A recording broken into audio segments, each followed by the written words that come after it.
Alright, kanti ke namhlanje sikuphathele imbadu kambe ke ngoku sisemalibongwe restaurant eLookout Hill.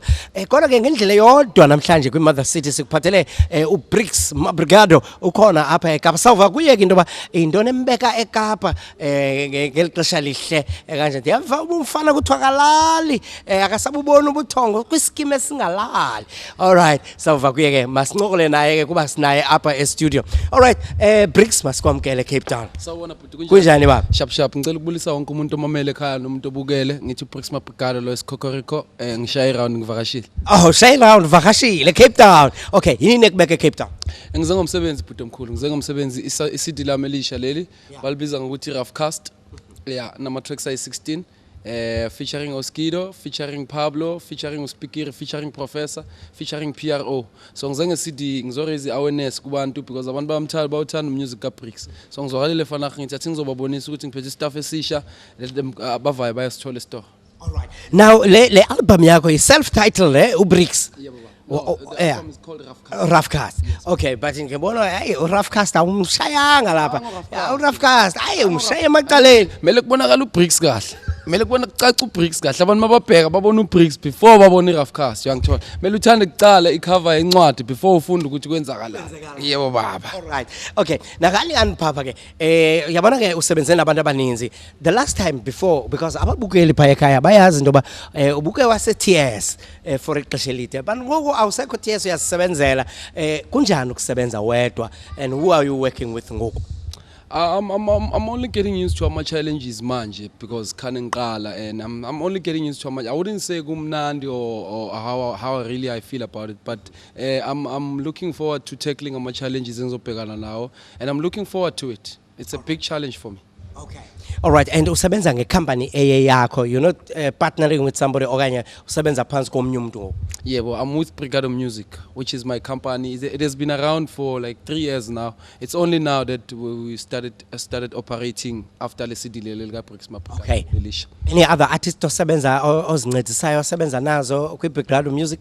No, not exactly. I believe ukuthi awukwazi ukuthatha abantu bayisela ungakafiki khona.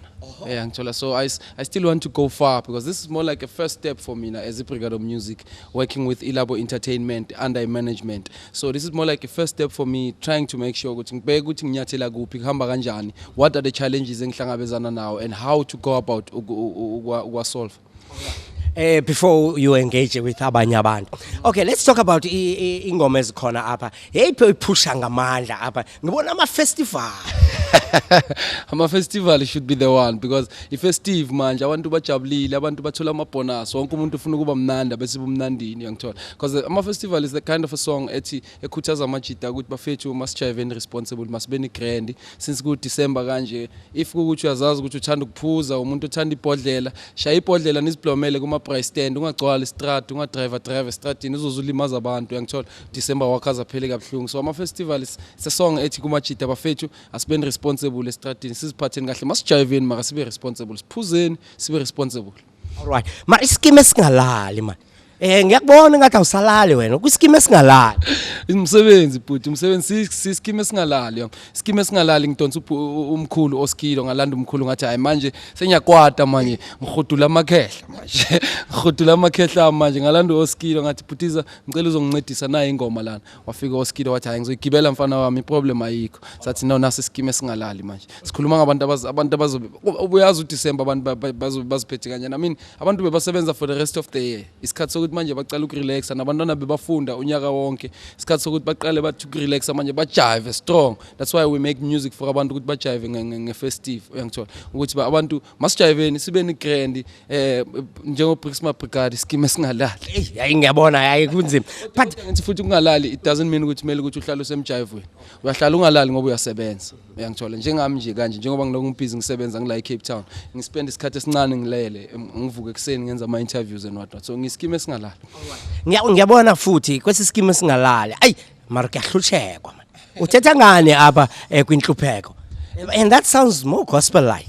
Inhlupheko it's a song I did in Namibia with an artist in Namibia called Papa produced by a producer called Arafat.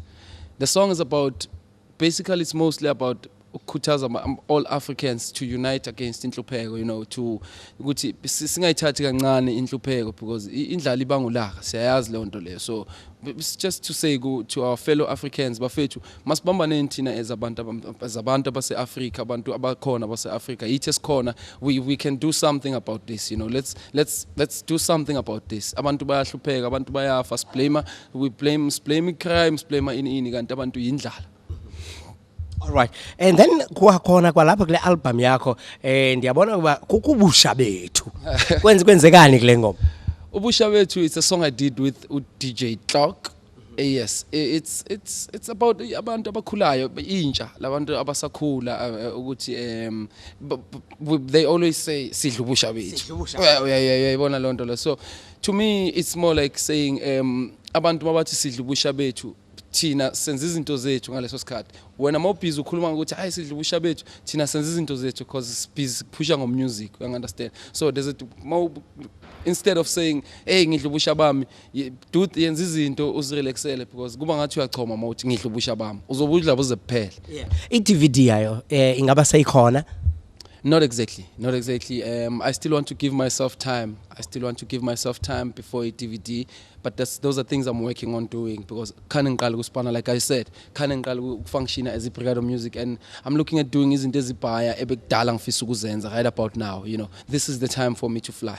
All right. Now, kubantu abakuthandayo nababukeli be Cape Town TV, I want you to talk to them directly via ubachazele into ba you are in Cape Town and ufuna bakuxhase babukele Cape Town TV, babukele uBricks, babukele imbadu.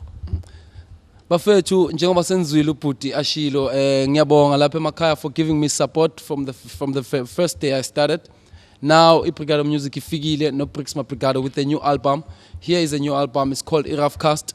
Look out for it. Ikona isema shop, 16 tracks featuring Oskido, featuring Professor, featuring DJ Tira, featuring DJ Clock, featuring PRO, featuring Utux, featuring The Dog, featuring Upapa. So the album is out. Look out for it. Thank you for your support. If I've ever disappointed you, believe me, I won't do it again.